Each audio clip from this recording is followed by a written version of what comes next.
I'm going to show off a few more prize CDs as quickly as possible because there's quite a bit more in my collection.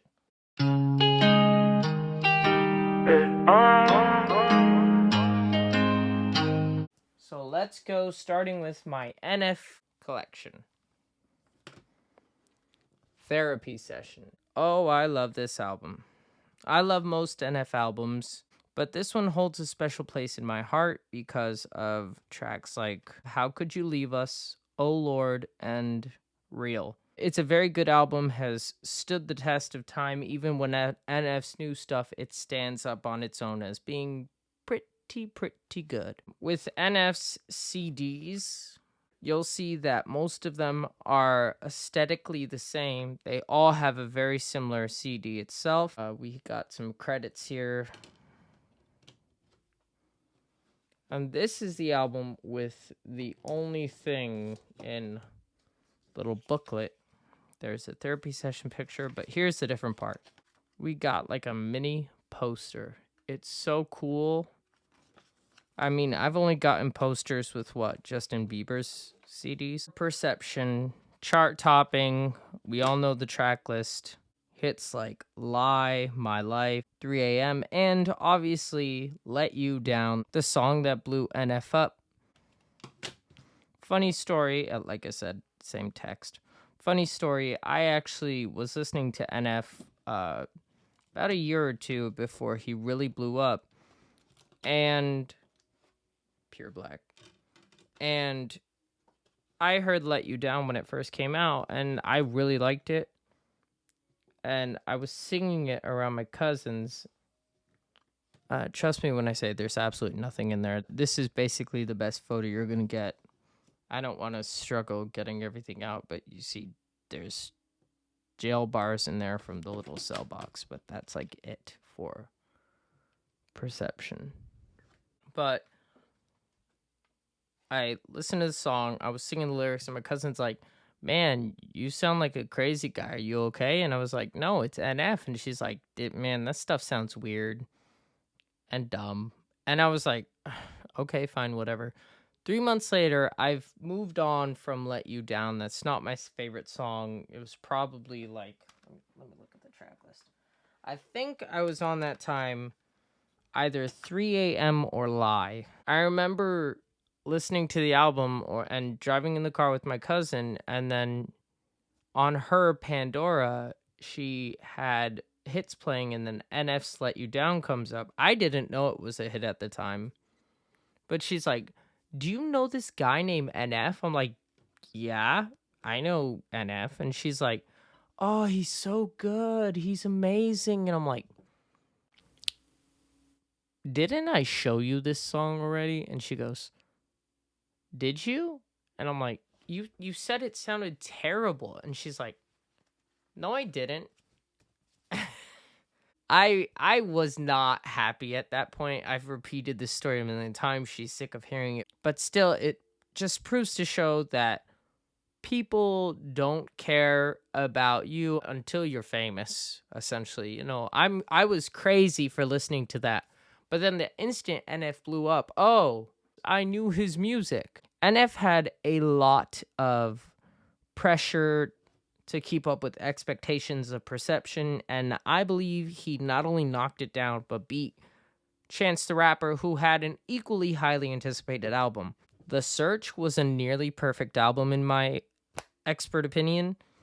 I think, Leave Me Alone, title song, My Stress, Returns Time, When I Grow Up, Let Me Go, Only, No Excuses, Like This, which, you know how everybody has those songs? There are the popular songs, and then there's the songs that you personally like. Like This is that song for me.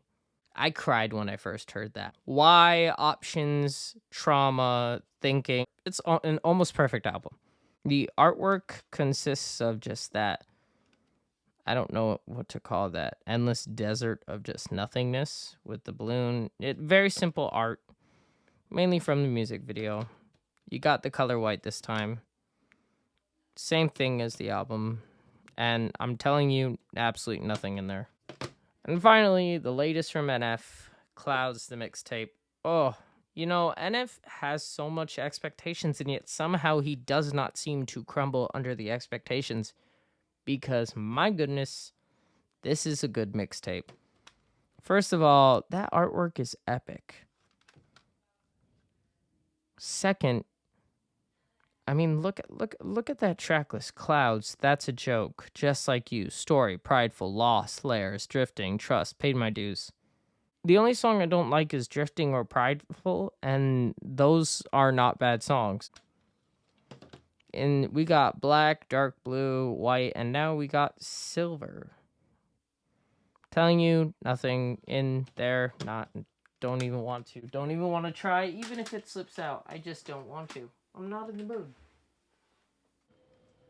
Skillet Comatose. Here we go. I'm not a big fan of rock and roll, but Skillet I love. Classic songs and inspirational ones and personal ones to me are like Rebirthing, The Last Night, Comatose, my favorite, Those Nights, Whispers in the Dark. All good songs.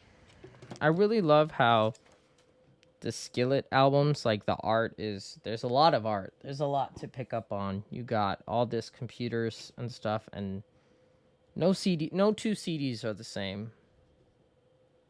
Nope. And when I just tell you I've looked inside there, it's very different because it's completely red, as you can see. Can you see? It's like completely red, and it just has lyrics and a small thank you. But yeah, I don't feel like grabbing that out because I remember these ones were trouble for me to get out the first time. Awake. This is a childhood album because so many of these singles went straight to radio. Monster, Hero, Awake and Alive. I remember also listening to Lucy on an iPod a ton.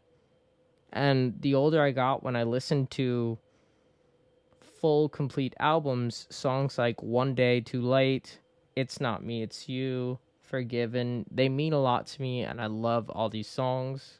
Like I said, I love how Skillet's art is like, there's nothing normally missing. It's all there. You got the pose from the four members while they're in a strange room.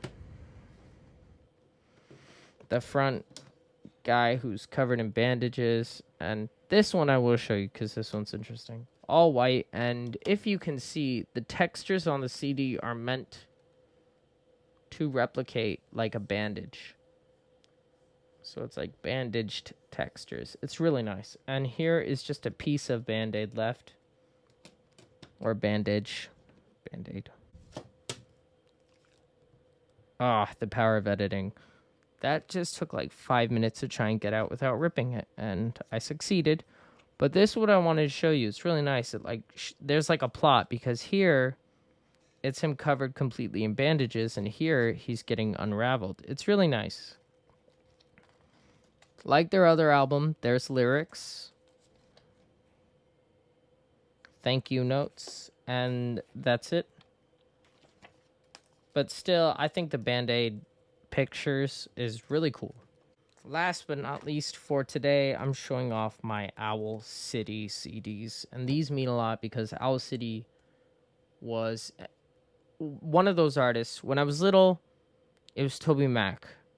When I was a tween/a teen, it was Owl City. He was my artist. And I'm still a big fan of Owl City, so yeah. Ocean Eyes, very important album in the Owl City fandom. You got songs like Cave In, The Bird and the Worm, Hello Seattle, Umbrella Beach, Saltwater Room, Dental Care, Meteor Shower, On the Wing, Fireflies, which is the most popular song for good reason. It's a great song.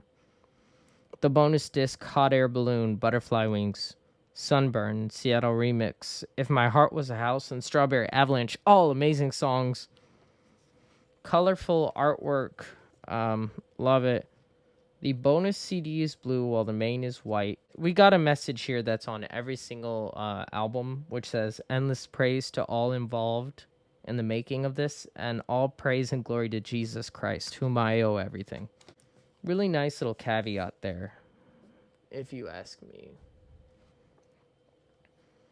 We got this booklet, which is really just a lyric booklet, but also a ton of pictures from the live Owl City concert. I believe this was a tour he took at the time. All Things Bright and Beautiful, great album. Another one that meant a lot. Actually, the first Owl City song I ever heard was not Fireflies, it was Galaxies. I heard it on a Christian radio program for children called Coconut Hut Radio Show. And then I heard Angels. And after I heard Angels, I decided to become a true fan of Owl City. And yeah, my life has changed because I heard the Yacht Club and the Real World and Deer in the Headlights and Honey and the Bee and Kamikaze and Plant Life. All amazing songs. This has, of course, credits. There's no mini booklet for lyrics in here. And the CD is just birds. There's not a lot going on with these albums. I noticed that with the bigger artists, especially when they're like in a few years in their music, there's not a lot going on. Owl City's third album. His later projects, including the Midsummer Station, are pretty hated. I don't know why. They're starting to get an appreciation for them, but years too late because I had to endure all the hate. And his latest one does suck. It's not as good as his older ones, but these were masterpieces. I don't know why anybody hates him. I'm not even going to repeat the track list because it's all great songs. Everybody knows Good Time with Carly Rae Jepsen, but the version here is not the music video version, and the music video version is supreme. It's not actually, the music video version can only be found in the music video. It's not even on Carly Rae Jepsen's album. This has this weird, unauto-tuned, we don't even have to try. It's a little bit cringe because, like, in this version, his voice cracks when trying to do it. He's like, wee! Listen to it. You'll see. It's even on the streaming, so go stream it if you can. See the stream version versus the music video version. I actually might do a video quickly comparing those two notes so you can see. The album art, very nice. This is the back of the album where the track list is. All of the art on this album is just a different angle or something of the front. So, or the back. So this is the back. Same with basically all the art in the booklet. But take my word, there's nothing much in there except for same old. There's not lyrics, just credits. And finally, Mobile Orchestra. I have the Japanese version of this album. I had the original. It's actually literally standing in front of me, but I bought this version because it has something from the EP Ultraviolet. It has a different track list and an extra bonus track. It has an intro track, which there's nothing on it. The intro track.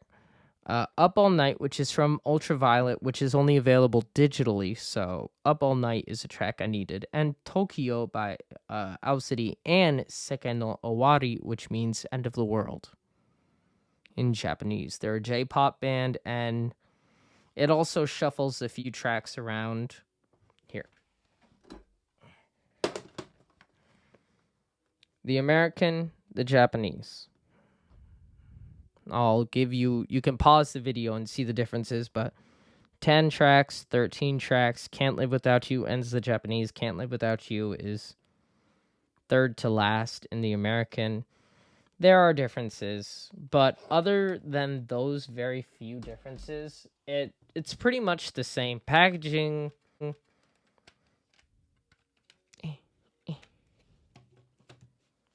Hard to open for a second there. We have the moon background here, which is actually pretty nice. All black, track list, thank you notes, credits. You're not really missing anything there. But what I did get with that, like I got with the Justice CD and the others, is this little Japanese booklet giving me all of the lyrics and its Japanese translation, which is cool. And that's it for today. I hope you enjoyed this video, and I hope to see you next time. Remember to comment, leave a like, subscribe, and remember there's two things I know. I know that Jesus is king, and I know that JT, me, knows best. Okay, see you guys next time.